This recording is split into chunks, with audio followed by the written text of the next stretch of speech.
Hello guys, कैसे हैं आप? उम्मीद करते हैं आप सब खैरियत से होंगे, खुश होंगे। देखने जा रहे हैं नेक्स्ट पार्ट। मेरी भुजाएं आज शक्तिशाली हैं, किंतु मेरा हृदय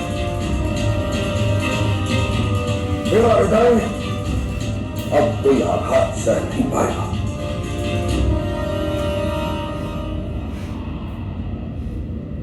उत्तराचल, आज ये युद्ध हो। चलो आए हो तो फिर इसको देख अपने लेंगे। पितामह के विश्वास और प्रेम का बल अगर ये अर्जुन के पास पावर है तो ये उसको क्रॉस कर ले। जब तेरी तोड़ दे। संतानों का रक्त बढ़ेगा तो क्या तुम्हारे पितामह के हृदय का रक्त सूख नहीं जाएगा पुत्र? Emotional damage. मेरी इन वृद्ध आंखों को ये यातना मत। मुझे इच्छा मृत्यु का वरदान प्राप्त है। मुझे मृत्यु की इच्छा का कारण मत दो। ऐसा मत कहिए पितामह। इतना ही यार। यदि मेरे कारण आपकी मृत्यु हुई, मुझे इस पृथ्वी पर ही नरक का आभास हो,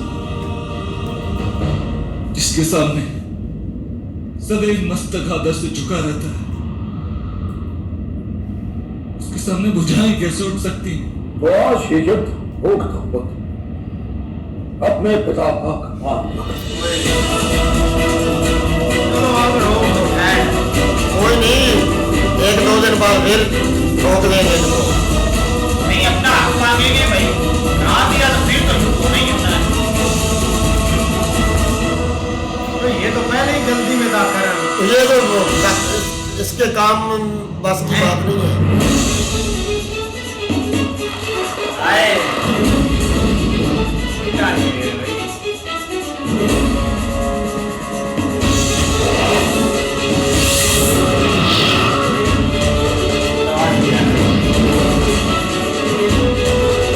एक लंगड़े, ये पूरा पेड़ है पैरों, ये इसकी ताकत है पूरे पेड़ों की।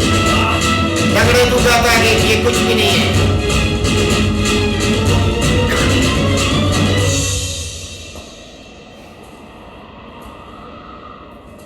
आज मैं आपका आदेश मस्तक पर धारण करता हूं पितामह, परंतु आपको वचन देना होगा, यदि भविष्य में कोई युद्ध का अवसर प्रस्तुत होता है हाँ तो आप मुझे रोकेंगे नहीं। हाँ, आज वचन इधर इधर भी देना पड़ेगा।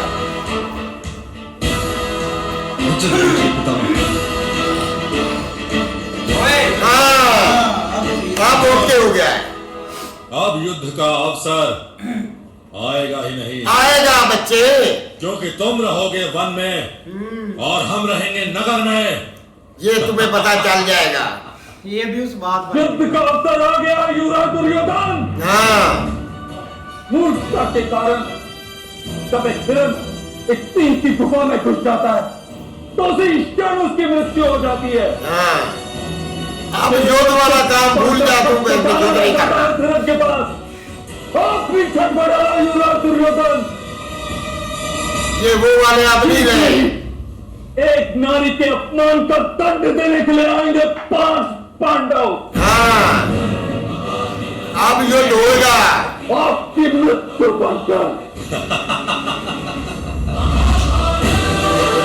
ये तुम्हें पता चलेगा बच्चे, मूर्ख बच्चे। ये ममन भाग जाएगा यहाँ से। ये भी तो बाहर ही जाकर सांस लेगा।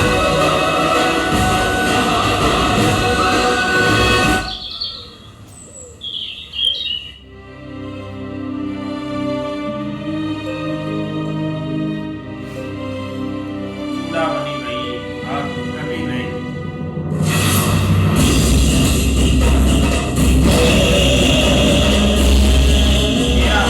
आओ दासी द्रौपदी, मेरी जंगा पर बैठो। आओ।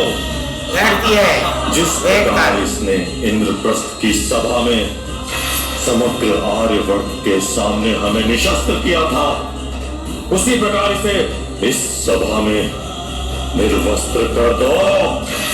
सर पर चूड़ामणि पहन लेने मात्र से कोई स्त्री पवित्र भी नहीं हो जाती।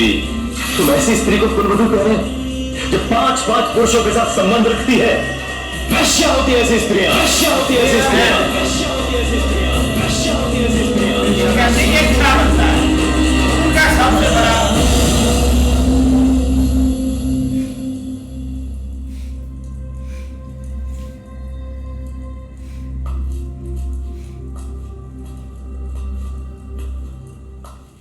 नहीं पांचाली, यह आंसू बहाने का समय नहीं, अब रक्त बहेगा। जिसने तुम्हारा अपमान किया है, उनके हृदय से रक्त बहेगा।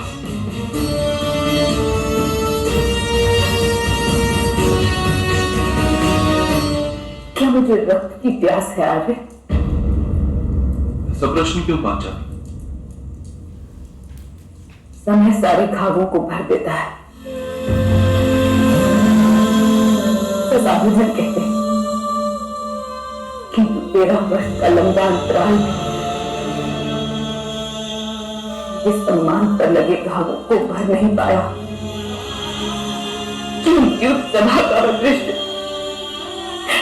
आज मेरी अंतरात्मा को जलाता है कि मैं दिन रात केवल युद्ध की कामना करते हैं।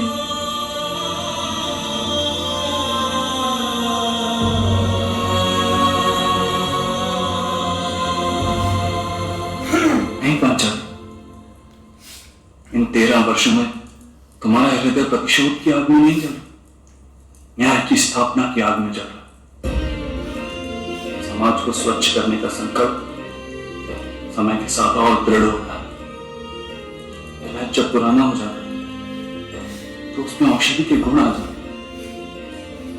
इसीलिए माधव ने हमारे हृदय में प्रतिशोध के स्थान पर न्याय की इच्छा को स्थापित किया। अर्जुन यथार्थ कह रहा है पांचाली, संकल्प विकल्प की आवश्यकता नहीं। अब शीघ्र ही धृतराष्ट्र पुत्रों का दंड घोषित किया जाएगा। और वो दंड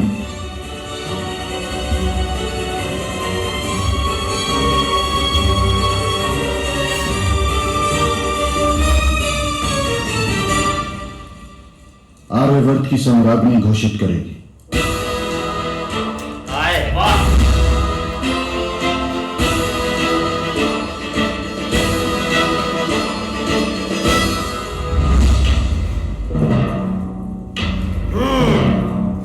अब बना लो अपनी अपनी इधर गीता, किस पे पांडु पुत्रों का दंड अब मैं घोषित करूंगा।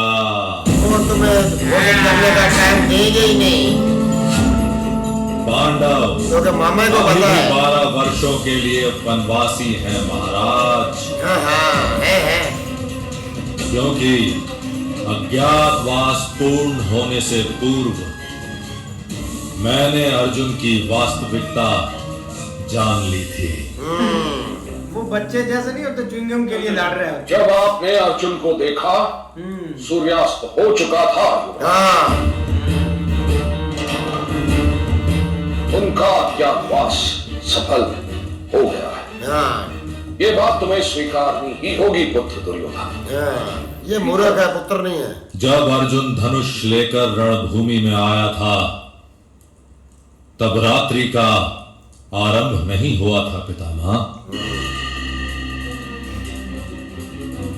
वो उनके अज्ञातवास का अंतिम दिन था, ये जो आप पर कुछ वो नहीं होगा दिन इन बातों से। पूर्ण नहीं हुआ था। अर्थात पांडु पुत्रों को 12 वर्षों का वनवास और 1 वर्ष का अज्ञातवास स्वीकार करना ही वो होगा। तेरा बाप भी अब उनको ऑर्डर नहीं दे सकता, ना तेरे बाप की वो आप मानेंगे। ये याद क्यों दे रहा है? हम उनको मानेंगे, पहले हो गया। दुर्योधन ने धर्म से सारे संबंध तोड़ दिए। अवश्य वो आज भी कोई ना कोई नया प्रपंच रच रहा होगा। हाँ भ्राता भी यथार्थ कह रहे हैं। भ्राता दुर्योधन को प्रपंच करने का अवसर प्राप्त हो, उससे पूर्व ही हमें उन्हें दंड देना होगा।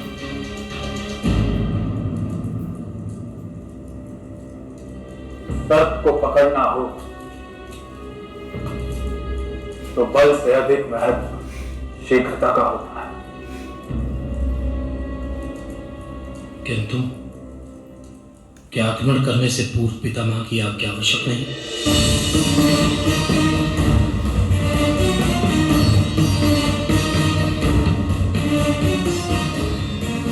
हमारे आक्रमण का उत्तर देने के बदले यदि पितामह रणभूमि में आए तो हम क्या करेंगे?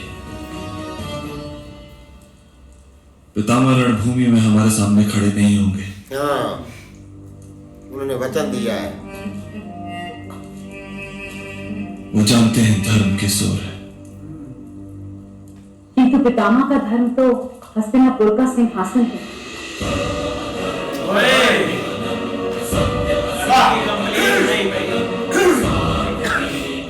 नहीं बांधे भाई, नहीं बांधे।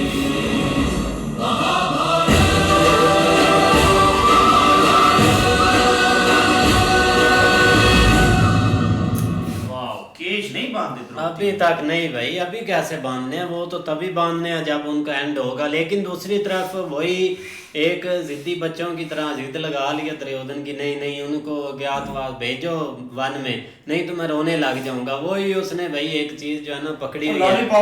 हाँ, लेकिन वो चीजें अब खत्म होगी। भीष्मा जी खुद यहाँ खड़े हुए थे, उन्होंने देखा है ये चाहे अब जो मर्जी कर ले, ये जिद लगाएंगे कि हम ऐसी सजा देते हैं, उनको चीजें नहीं देंगे, ये वो, तो ये अब बस नहीं। अब तो ना ये रोना धोना इनका स्टार्ट हो गया है। अब मैं तो हैरान हूँ कि आपके पास सबसे बड़ा योद्धा कर्ण है और अर्जुन उससे डरता भी है, तो आपको किस चीज का डर है?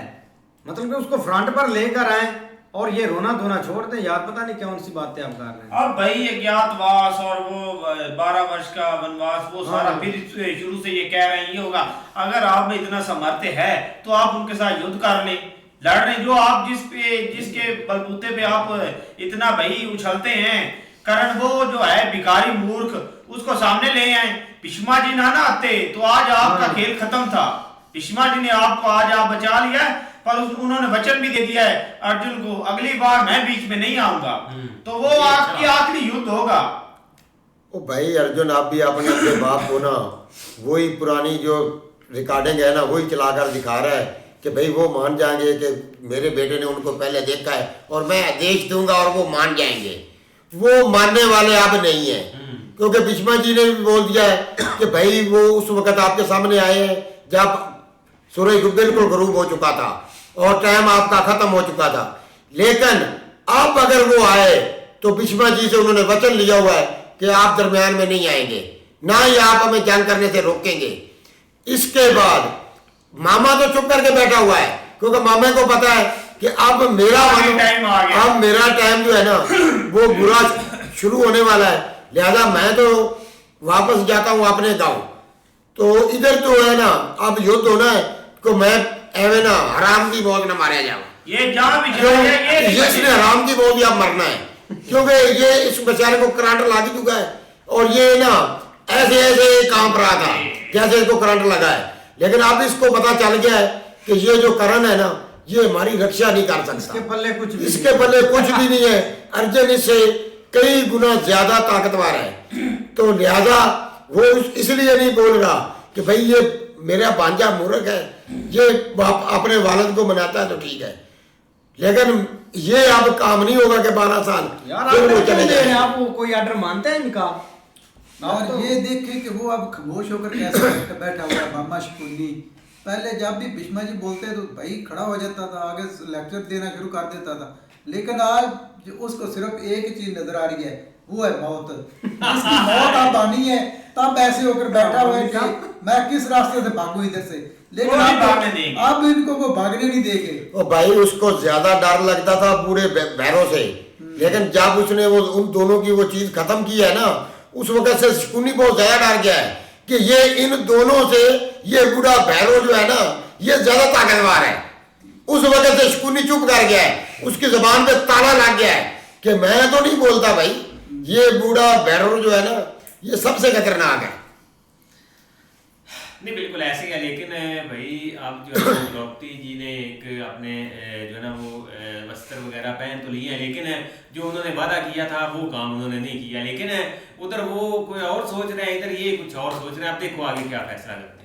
हाँ जी, देखते हैं नेक्स्ट पार्ट में। तब तक के लिए गुड बाय, टेक केयर।